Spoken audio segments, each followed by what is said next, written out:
Have you ever had a name float into your mind out of nowhere, someone you haven't spoken to in years? Maybe a friend you used to laugh with, or a sibling you had a falling out with decades ago. And tucked away inside, one of them was a photo album. There she was, right on the cover photo. Susan, my oldest friend. We met when we were both 14, too tall for our age, and too shy to admit it. We'd walked through heartbreaks, weddings, funerals, job losses, and grey hairs together. And then, one small argument about something so silly I honestly don't remember, and the call stopped. It doesn't have to be dramatic. A call, a message, even a simple letter. I used to think saying I'm sorry meant admitting weakness. If there is someone you haven't made peace with, don't wait for the stars to align. Life doesn't send out warnings. It just moves forward, with or without us. And saying those simple words, I'm sorry, can build a bridge where there used to be a wall,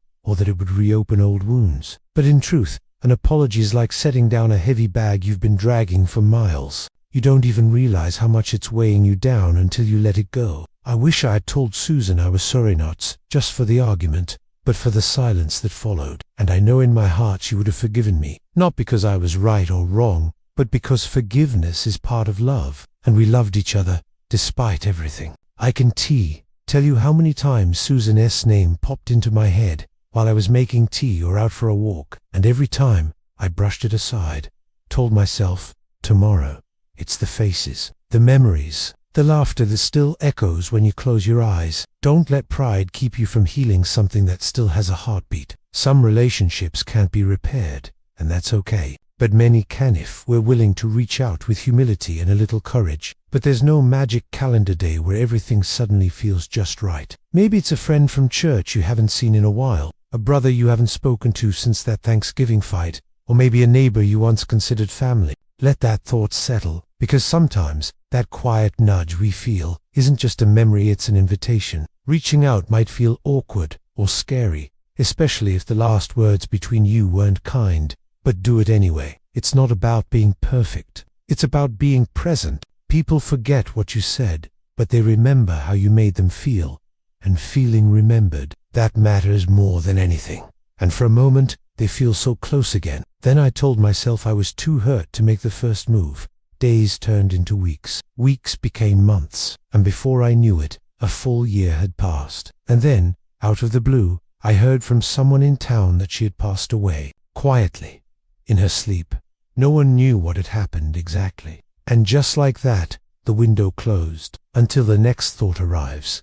I wish I had called. Or worse, I wish I had said I was sorry before it was too late. It happened to me just last fall. I was putting away some old boxes in the garage, boxes I hadn't touched since my youngest moved out. At first I told myself she'd reach out. That moment didn't just hurt, it carved something deep inside me. Regret, not the kind that comes and goes, but the kind that lingers quietly in the background of your thoughts, especially late at night. Not to dwell in sadness, but to help you avoid carrying the same kind of regret. Because no matter our age, connection still matters. And if you're watching this, chances are you've got someone on your heart too. I'd give anything to have just 5 minutes with her. Just 5 to say, I'm sorry. So today, I want to share what I learned from that painful chapter. The first thing I've learned is simple, but not easy.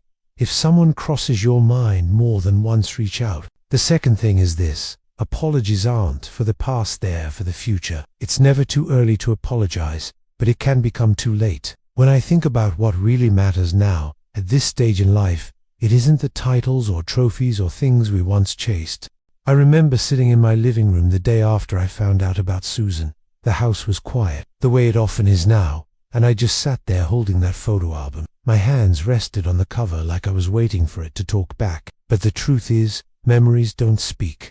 They just sit with you, silently. It opens a door. A cracked door is better than a locked one. And sometimes, all someone's waiting for is the sound of your knock. I built a whole story in my head about why she didn't call, what she must have thought, how she had probably moved on without a second thought about me. You don't have to forget, but you do release the tight grip that pain has on your heart. And in doing so, you make space for peace, for joy, for maybe even reconciliation. What if they don't want to hear from me? What if I reach out and get nothing back? That's a real fear, one I hear often. But here's the truth. Doing the right thing is never wasted. You reaching out, you offering kindness, you choosing to take that first step that says something about you, about your growth, your courage, your heart. Even if the other person never responds, even if they've already passed on like Susan did, offering forgiveness aloud to yourself or in a letter can still bring healing. The second best time is today. We don't need dramatic reunions. We need moments, quiet, real, honest moments where we say the things we've been holding back. But when I look back now, I realize I was punishing myself more than anyone. The anger didn't protect me. It only kept me lonely. Maybe it's the day you pick up the phone and say something simple and real. Maybe it's the day you choose to forgive someone who will never say sorry. Not because they deserve it, but because you do. You deserve the freedom to move forward. And I thought to myself, Fifth, I had only done one small thing differently. I used to think forgiveness was about letting someone off the hook. But the truth is, forgiveness is more about us, about freeing ourselves from the burden of bitterness. That old saying is true. Holding on to anger is like drinking poison and expecting the other person to suffer. Not everything needs to be solved overnight. Sometimes just opening the door, even just cracking it a little, is enough. Relationships heal slowly, like gardens, but they do heal, especially when watered with kindness. And I've learned that showing up with honesty and humility is one of the bravest things a person can do, especially as we get older, because every day starts to matter more, and what we leave behind isn't our silence, it's our words, our gestures, the way we made people feel. That brings me to the next thing I wish I had learned sooner. Don't wait for the perfect words. Just start the conversation. We convince ourselves that when we reach out to someone, we hurt or someone who hurt us, we need to come up with the perfect sentence. One man I know hadn't spoken to his daughter in 10 years. She'd gotten married young, against his wishes, and they both dug their heels in. He told me he was waiting for the right way to reach out, said he kept rewriting a letter on his computer, never sending it. Then one day he just picked up the phone and said, "Hi, I don't know how to start this, but I want to." That's it. That was all it took. She cried. He cried. And they've had Sunday dinner together every week since. Something wise, or poetic, or deeply moving. But all it really takes is, "Hey, I've been thinking about you. I miss you." I've seen friendships come back from decades of silence, just because one person had the courage to break it. If you're waiting for the right words, they may never come. But the moment you try, even if your voice shakes, even if you stumble, it means something. Here is another thing that surprised me. Forgiveness often heals the one who gives it more than the one who receives it. I carried my frustration with Susan for years. I replayed our last conversation over and over. When you forgive, you don't have to pretend nothing happened, and it's never too late to do that. You might be wondering, we can't control how others respond, but we can choose how we show up. So maybe today's the day you write that message. People often say, don't live with regrets, but the only way to do that is to act while you still can. There is something I've come to believe with all my heart. The best time to reach out was yesterday, and those moments, they can begin with you.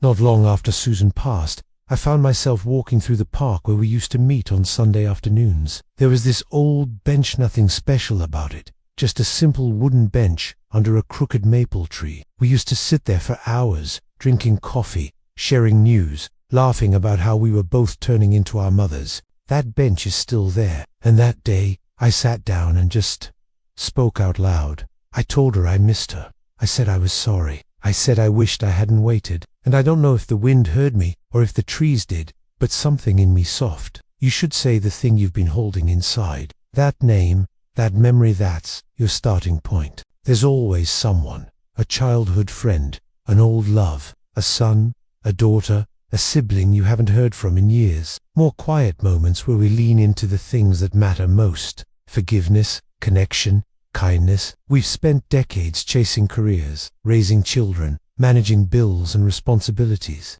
And now, in this quieter chapter of life, we're left with something even more precious. The time to make things right. Don't wait for the right day or the right words. Let love be reason enough. Let it move you. Let it guide you. Because nothing heals regret faster than action, even small ones. Or maybe even someone who's gone, but whose memory still walks beside you. That's the last thing I want to share with you today. Don't underestimate the power of simply saying what is in your heart, Evan. if the other person are there to hear it. And gentle reminders that it's never too late to live meaningfully. Please like the video and subscribe to the channel. We've got more to share, and we'd be honored to have you with us. We've all said things we wish we hadn't. Forgive someone, or forgive yourself, because the next chapter of your life can be lighter, freer, warmer if you let it be. We've all waited too long to say what needed to be said, but you still have today, and that's more than enough. Wherever you are,